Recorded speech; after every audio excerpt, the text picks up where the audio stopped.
So, for me to talk about my experience of academic depression, I'd have to talk about my experience of social depression since the two kind of go hand in hand. So, when I first started my year as a frosh in DLSU, I was really excited and got carried away with everything. I was trying out for orgs, doing my best in all my classes, and, meeting so many new people. And because of this, I was so preoccupied I forgot to keep in touch with my friends who went to other schools. I got so carried away with my new life in LaSalle, I unconsciously let them disappear from my life at some point. Fast forward to the end of first term, I was very happy to say things ended on a high note. I ended up becoming a Dean's Lister, I got into the org I wanted, and everybody in my life was proud of me. It was like me having to sacrifice contact with my friends for months and missing them terribly felt worth it. I was happy. Then term 2 came around, and that's when things started to feel different. Everything was beginning to settle down, and everyone seemed to have found their own friend group, except me. Which kind of made me realize how much I was surrounded by strangers and how much I missed the people who genuinely knew me. Because of this, I started to feel less and less motivated to go to school. I was always late, procrastinated doing all my schoolwork, and let all my requirements pile up until I was drowning in all the workload trying to meet test dates and deadlines. Since classes were getting harder and the requirements kept pouring in, I spent most of my weekends at home trying to keep up with everything. I was no longer spending time with my family, talking to friends, or working out. I pretty much didn't have a life anymore. I felt so disconnected from everything. I was drained and numb, and it felt like I no longer had a hold on my life. I felt like I wasn't even alive anymore and that I was slowly disappearing. There really is no resolution to this, not yet at least. I just want term 2 to end sooner and pass, honestly. 5 years ago, I was bullied so much I fell into a violent rage that carried over to school. It involved a baseball bat. I don't remember how, but security didn't even notice me bringing it. Needless to say, I exploded right then and there. The bat broke when I hit the class cabinet, maybe after like 3 or 4 times. You could hear the sound of it snapping from 5 rooms away. And hours later, my parents were discussing with the head teachers what to do with me. I never heard the conversation. Next thing I knew, I was at home for the next 7 days, and they never told me. But obviously, I got suspended. It wouldn't be the last time. 3 weeks after, I took a shortcut through the roof to get to my classroom quicker. Some guys in my school ratted me out. Now these guys, they were the type to smoke before they even turned 13, and maybe do coke before 16. I hated their guts. They were the popular kids. Sure as hell had more friends than I did back then. Growing up, I believed in an eye for an eye. You do something awful, you deserve just as much. Getting in trouble for this one small thing compared to all the worst things they've done was just frustrating. So I brought a knife to school the next day. I threw a rage, stabbed and punched the door so many times, my knuckles bled. Oh, by the way, I was only 12 years old. The rest of the school year, I had to have these weekly visits with a psychologist, and it sort of helped. To an extent, I managed to calm down, but I didn't feel any better. My grades weren't doing so good. I missed out on so many classes I had to retake a week's worth of tests, maybe more. To make things worse, people became scared of me, thought I was dangerous, and I'll admit, I really was. I was a walking time bomb, like an animal, just always hiding inside me. I've grown since then, but not all the ways I hoped. I still have emotional instability. The worst part is, through the last 5 years, I've done terrible things to people.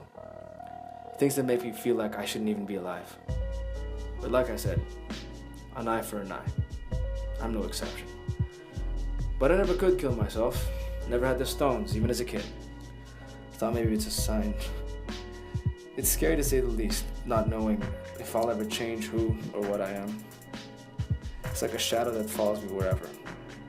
I know it's there, I just don't know how to get rid of it. Recently, I started practicing some Buddhist lifestyle. Maybe learn to release my emotions differently. rather than punching things. One thing's for sure, I can't improve myself if I'm dead, so I'll keep on living. I had some type of social anxiety growing up. This led me to be extremely shy and reserved.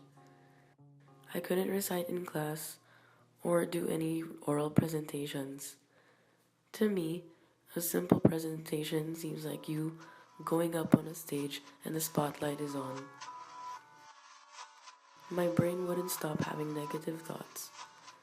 It got so bad that simple tasks like speaking to the waiter to order my food was terrifying. It was hard for me to connect with people, and on top of that, because of this anxiety, my grades were being affected as well. I was sad for a while, so I tried to work on it. Now I'm a lot better, though it comes back sometimes. I had a friend named Bruce Garcia. I first met him when my parents convinced me to play t-ball to follow my brother's footsteps to eventually start playing baseball in the future. And we eventually got to play for Panasonic. Some of my best memories with him include me as a naive kid not aware of the rules of baseball and t-ball, which ended up with me batting the ball and running after it, trying to catch it instead of running the bases, with Bruce running after me and yelling for me to run back. We lost contact for a few years as we both stopped playing t-ball once we reached first grade. In 7th grade, my neighbor and classmate introduced me to the skating scene in Alabang, more specifically longboarding. Once I got really into it, I bumped into Bruce who started skateboarding a few years before me and we eventually hit it off again. I can add a few more good memories with just us roasting each other about the finer aspects of both longboarding and skateboarding. He died in a car crash along with 3 others on May 19th, 2012. For a long time, I'd visit the post where the car they were riding would crash into, and with every passing day, I'd find myself spending hours by it alone. Skaters in Alabang who knew them went there and wrote down their respects on the post. I followed suit after, trying to figure out the right things to say. I couldn't sleep. I couldn't even find any reason anymore to bring out my board from my garage for God knows how long. I wasn't eating properly, my grades went to shit, and all this was happening at the same time to a 13-year-old kid. That early morning that Bruce died, adolescence hit me like a fucking freight train. And I saw death not the opposite of life, but something else already within all of us. And nothing would permit me to forget that. I'd like to think I'm over it now, and that was all in the past. Something that already happened and it didn't matter anymore. But sometimes the way things do happen does matter later on. When you think about it and end up having to live with yourself. Maybe I could have told him not to go on a joyride. Maybe I should have gotten close to him after so many years apart just to have it taken away all again. But Bruce wouldn't want me to linger in it that way. With a lot of help, I kicked back into gear later on. I dusted off my board, cleaned the rusting parts, and started skating again. I stopped since I sold it just recently, but I always remember that point as when I saw the world differently. I started to remember the good times mostly, the times worth lingering on. And wherever Bruce is now, I know he's putting in a good word for me. When I was in high school, I was chosen to represent my batch in this annual beauty pageant. There was an audition wherein you'd walk confidently wearing your best attire and the most glamorous heels you have. After audition, the judges will choose 2 representatives who will represent the batch. I was one of those 2. That must be one of the best feelings for every girl in the batch. However, mine felt the opposite. When I was chosen, I received a lot of criticisms from my batchmates. They said that I am not deserving to be the representative since there are other candidates who are better than me. Not only that, I also received criticisms from the people who auditioned with me. They said that they are the ones more deserving of my spot. I experienced a lot of fear that time because no one ever believed in me. No one believed that I can do it. Everyone around me was thinking that someone else deserves the slot, thus having me thinking whether I should give up the slot or not. Back then, when I was younger, I had a very difficult time studying my subjects. It is all because I had no one to guide me at home when I study. I had no tutors, nor did I have my parents guide me in studying. It was all self-study. Of course, I was one of those few who were failing. What my teacher did was to humiliate me in front of the whole class. She announced my score for everyone to hear, and that's when I started having an anxiety. After that incident, I asked my parents for a personal tutor to teach me with the lessons. After that incident, the last thing that I want is for that to happen again. As my classmates and I were all kids back then, it was so hard for them to understand that you don't label someone as stupid just because you fail a single subject. They all labeled me as the girl who always fails the class. In effect, I always strived for good grades and asked for help whenever I have difficulty in some areas. I've had my own fair share of experiences revolving depression and anxiety in the past, but one of my most recent cases happened during the summer after my senior year of high school. Circumstances at the time were difficult. I was fresh out of high school with no specific place to go and no idea what I wanted to be. And as much as I wanted to invest on things that interested me, art, traveling, photography, circumstances at the time really kept me restricted from doing so. It was hard.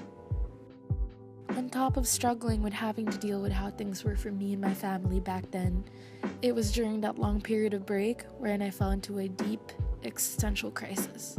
I contemplated a lot about my life, particularly about myself, about my goals, about my future, and about what direction I was heading to because I really felt like I wasn't going anywhere.